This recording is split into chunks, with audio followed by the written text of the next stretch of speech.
সকলোকে স্বাগতম জনাইছো আৰু আজিৰ ভিডিঅ'ত আমি আলোচনা কৰিবলৈ লৈছো সেন্টেন্সৰ অন্তৰ্গত বিভিন্ন ক্লজসমূহৰ বিষয়ে। ক্লজনো কিদৰে গঠিত হয়, ক্লজ কেই প্ৰকাৰৰ আৰু কি কি আজিৰ ভিডিঅ'ত বিস্তৃতভাৱে আলোচনা কৰিম। আপোনালোকে ভিডিঅ'টো স্কিপ নকৰি শেষলৈকে চাব। তেন্তে বলক ভিডিঅ'টো আৰম্ভ কৰো। তো ক্লজক অসমীয়াত খণ্ডবাক্য বুলি কয়। তে খণ্ডবাক্যনো কি? ই হৈছে শব্দৰ সমষ্টি। ক্লজ হৈছে কি? শব্দৰ সমষ্টি। ইয়াত দুটা বা তাতকৈ বেছি শব্দ থাকিব পাৰে আৰু ই বাক্যৰ এটা অংশ। কেতিয়াবা এটা ক্লজেও কি হৈ যায়, এটা বাক্য হৈ যায় আৰু কেতিয়াবা এটাতকৈ বেছি ক্লজ বা দুটাতকৈ বেছি ক্লজ লগ লাগি এটা সেন্টেন্স হয়। এই ক্লজটোত কি থাকিব লাগিব? এটা সাবজেক্ট আৰু এটা ফাইনাইট ভাৰ্ব থাকিব লাগিব। ক্লজ এটা হ'বলৈ হলে নিতান্তই প্ৰয়োজন কি? এটা সাবজেক্ট আৰু এটা ফাইনাইট ভাৰ্ব, যাক আমি সমাপিকা ক্ৰিয়া বুলি কওঁ। আৰু ই কি কৰে? এটা অৰ্থ প্ৰকাশ কৰে। কেতিয়াবা কিছুমান ক্লজে সম্পূৰ্ণ অৰ্থ প্ৰকাশ কৰিব পাৰে, আকৌ কিছুমান ক্লজে সম্পূৰ্ণ অৰ্থ স্বাধীনভাৱে প্ৰকাশ কৰিব নোৱাৰে। এটা সেন্টেন্সত এটা বা তাতকৈ বেছি ক্লজ থাকিব পাৰে। মই ক'লো ইতিমধ্যে যে এটা সেন্টেন্স কেতিয়াবা এটা ক্লজেৰেও এটা সেন্টেন্স হৈ যাব পাৰে আৰু কেতিয়াবা কি হয়, এটাতকৈ বেছি ক্লজ লগ লাগি এটা সেন্টেন্স হয় আৰু সম্পূৰ্ণ অৰ্থ প্ৰকাশ কৰে। এটা ক্লজ বুলি ক'লে সম্পূৰ্ণকৈ অৰ্থ প্ৰকাশ কৰিবও পাৰে, নকৰিবও পাৰে। এটা স্বাধীনভাৱে অৰ্থ প্ৰকাশ কৰিব পৰা বা নোৱাৰাৰ ওপৰত ভিত্তি কৰি ক্লজক তিনিটা ভাগত ভাগ কৰা হৈছে। সেইকেইটা হৈছে 1 নম্বৰ ইণ্ডিপেণ্ডেণ্ট ক্লজ বা ইণ্ডিপেণ্ডেণ্ট ক্লজক কি বুলি কয়? মেইন ক্লজ বা প্ৰিন্সিপাল ক্লজ বুলিও কয়। ইণ্ডিপেণ্ডেণ্ট ক্লজ মানে স্বাধীন খণ্ডবাক্য বা মেইন মুখ্য খণ্ডবাক্য বা প্ৰধান খণ্ডবাক্য।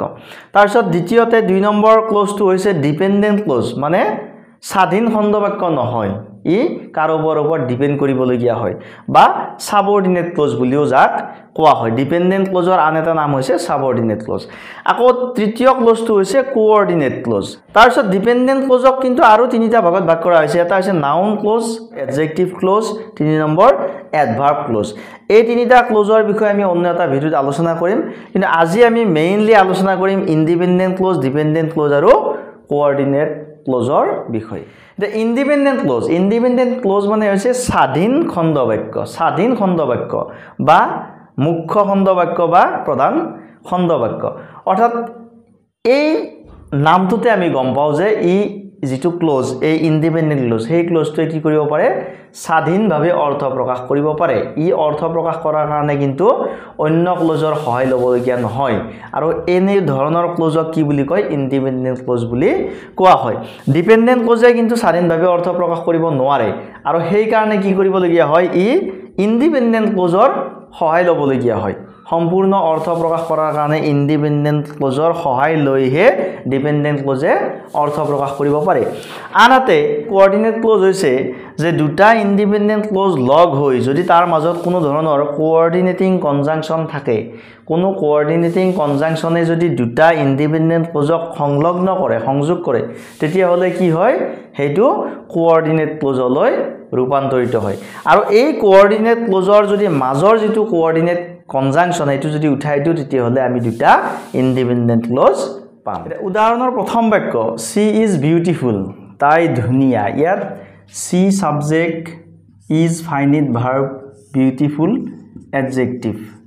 সি ইজ বিউটিফুল এইটো এটা ক্লজ। এটা ক্লজে কি কৰিছে? সম্পূৰ্ণ অৰ্থ প্ৰকাশ কৰিব পাৰিছে আৰু সেইকাৰণে ই এটা সেন্টেন্স হিচাপে পৰিগণিত হৈছে। সি ইজ বিউটিফুল, তাই ধুনীয়া। এইটো এটা কি ক্লজ?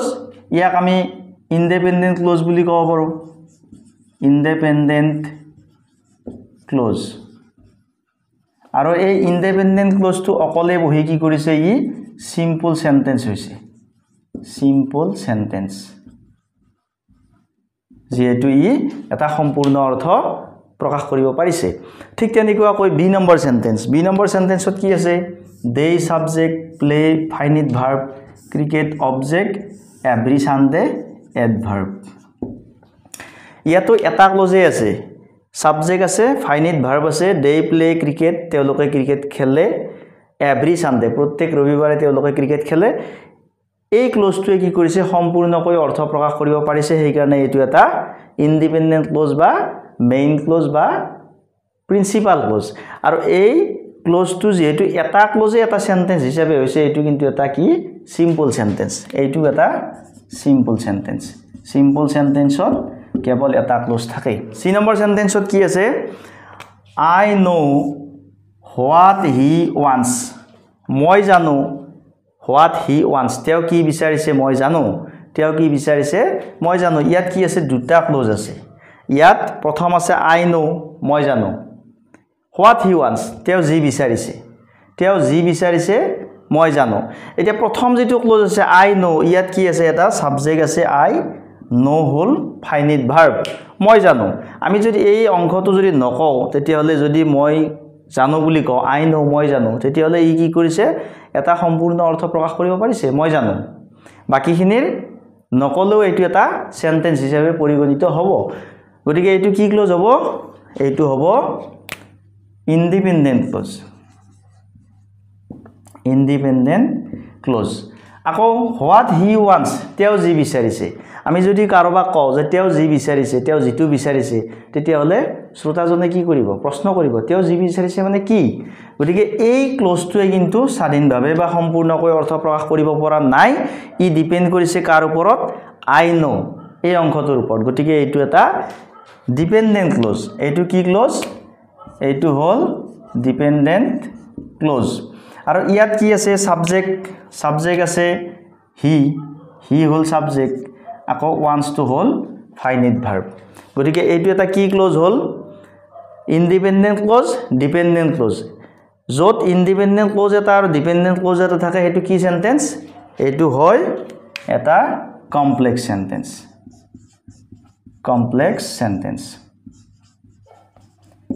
সেন্টেন্সত এটা প্ৰিন্সিপাল বা ইন্ডিপেন্ডেন্ট ক্লোজ থাকে আৰু এটা বা তাতকৈ বেছি ডিপেন্ডেন্ট বা সাবঅৰ্ডিনেট ক্লোজ থাকে দুই নম্বৰ সেন্টেন্সত আমি কি পাম দিস ইজ দা বয় এইজন লৰা হু ওন দা প্ৰাইজ যিয়ে পুৰস্কাৰ পাইছিল যিয়ে প্ৰাইজ পাইছিল দিস ইজ দা বয় এইটো এটা separate close this is the বয় এইজন লৰা আমি এইখিনি যদি ইয়াতে ফুল স্টপ দি পেলাই যদি এই পিছৰখিনি নকও দিস ইজ দা বয় এইজন লৰা এটা কি কৰিছে সম্পূৰ্ণকৈ অৰ্থ প্ৰকাশ কৰিব পাৰিছে আৰু ইয়াত সাবজেক্ট আছে দিস সাবজেক্ট কি আছে ইয়াত দিস আছে আৰু ইজ টু হল ফাইনাইট ভাৰ্ব গতিকে এইটো এটা ক্লোজ আৰু ইজ এইটো সম্পূৰ্ণ স্বাধীনভাৱে অৰ্থ প্ৰকাশ কৰিব পাৰিছে এইটো প্ৰিন্সিপাল ক্লোজ বা ইন্ডিপেন্ডেন্ট ক্লোজ তাৰ পিছৰ অংশটোৱে কি কৈছে হু ওন দা প্ৰাইজ যিয়ে পুৰস্কাৰটো পাইছিল এতিয়া যদি আমি এই অংশটো নকও আমি যদি এনেকি কও হু ওন দা প্ৰাইজ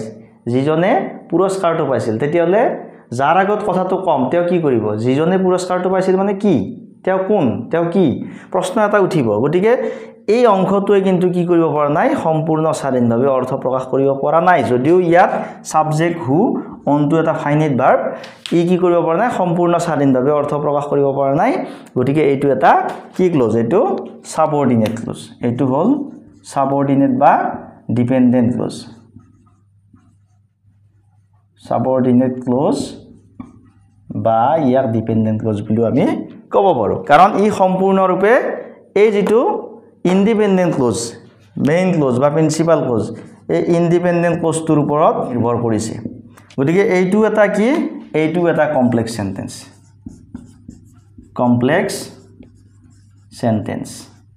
এইটো এটা কমপ্লেক্স সেন্টেন্স ই নম্বৰ বাক্য ই নম্বৰ সেন্টেন্সত আমি পাইছো কি দুটা ক্লোজ পাইছো সি মাষ্ট উইপ তাই কান্দিব লাগিব সি উইল ডাই তাই মৰিব ইয়াত কি এটা আছে ইয়াত অৰ এটা কনজাংশন আছে অৰ এই অৰ কনজাংশনটোৱে কি কৰিছে দুটা ক্লোজক লগলগাই এটা সেন্টেন্স গঠন কৰিছে সি মাষ্ট উইপ ইয়াত সি সাবজেক্ট উইপ এই অংশটো ভার্ব সি মাষ্ট উইপ তাই কান্দিব লাগিব সি সাবজেক্ট উইল ডাই এইখিনি ভার্ব এইটো অক্সিলিয়াৰী ভাৰ্ব আৰু এইটো main verb she will die ইয়াত আমি যদি এই অংশটো কও এই পিছৰ অংশটো নকয় সি মাষ্ট উইপ তাই কান্দিব লাগিব বুলি ক'লে বাক্যটো এটা সম্পূৰ্ণ অৰ্থ প্ৰকাশ কৰিছে পিছৰখিনি নকলে কথা নাই তাই কান্দিব লাগিব তাৰ পিছত সি উইল ডাই তাই মৰিব এইখিনিও যদি আমি বাদ দি যদি কও সি উইল ডাই তাই মৰিব এইটো এটা ইন্ডিপেন্ডেন্ট ক্লোজ কাৰণ এই সেন্টেন্সটো এটা সম্পূৰ্ণ অৰ্থ প্ৰকাশ কৰিব পাৰিছে আৰু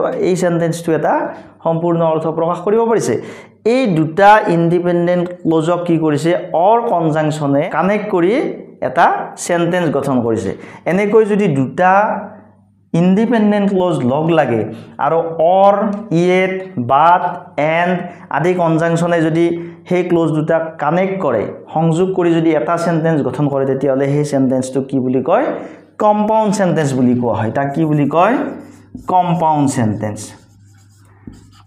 কম্পাউন্ড সেন্টেন্স বুলি কোৱা হয় আৰু এই কম্পাউন্ড সেন্টেন্সত এই যে দুটা ইন্ডিপেন্ডেন্ট ক্লজ অৰ কনজাংশনে সংযোগ কৰিছে এই দুটা ক্লজক কোঅৰ্ডিনেট ক্লজ বুলি কোৱা হয় কোঅৰ্ডিনেট ক্লজ হৈছে দুটা ইন্ডিপেন্ডেন্ট ক্লজ যেতিয়া লগ লাগে and but yet or for so এইবিলাকে এনেকুৱা ধৰণৰ কোনো কনজাংশনে যেতিয়া দুটা ক্লজক সংযোগ কৰে দুটা ক্লজ যেতিয়া ইন্ডিপেন্ডেন্ট হয় তেতিয়া সেই ক্লজ দুটা কি বুলি কোৱা হয় কোঅৰ্ডিনেট ক্লজ বুলি কোৱা হয়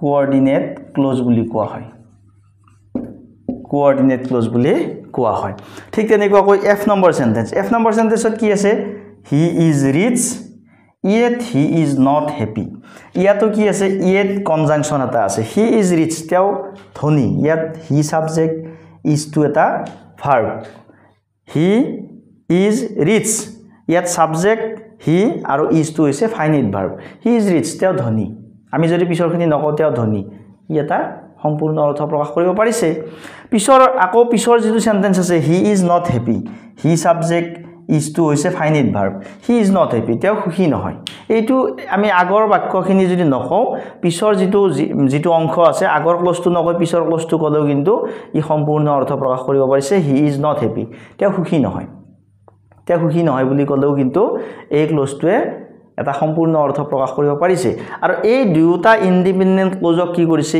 ইয়েট কনজাংশনে সংযোগ কৰিছে আৰু এই সংযোগ কৰাৰ কাৰণে কি হৈছে এই দুটা ক্লজ কি ক্লজ বুলি কোৱা হয় এই দুটা ক্লজক কোঅৰ্ডিনেট ক্লজ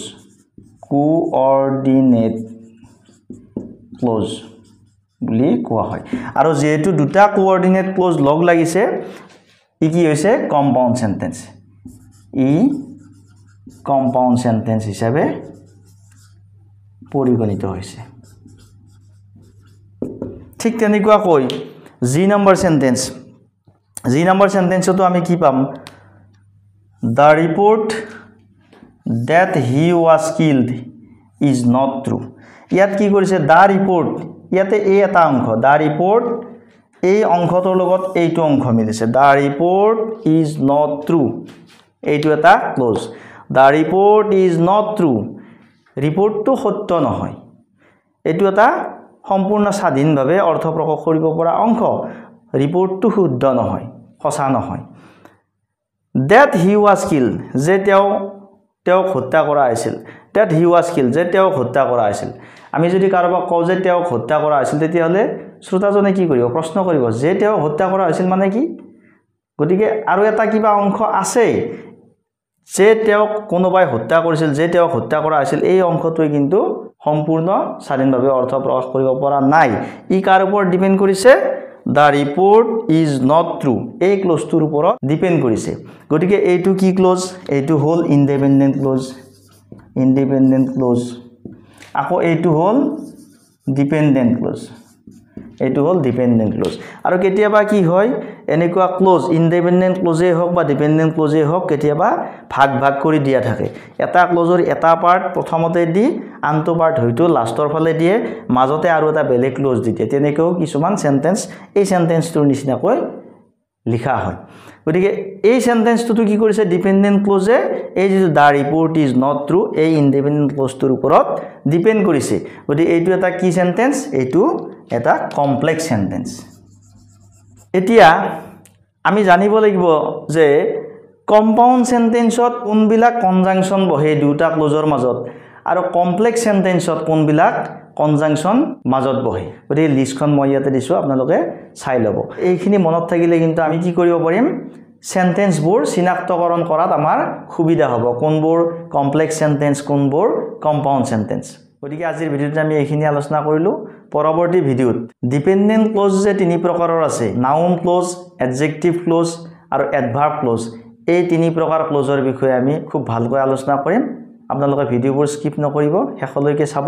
আজিৰ ভিডিঅ' কেনে পালে কমেণ্টত জনাব। যদি ভাল পাইছে লাইক কৰিব, শ্বেয়াৰ কৰিব আৰু এনে ধৰণৰ ভিডিঅ' পাই থাকিবলৈ মোৰ YouTube channel study Darpan subscribe কৰি অল নটিফিকেশ্যন অন কৰিব। ধন্যবাদ। জয় আই অসম।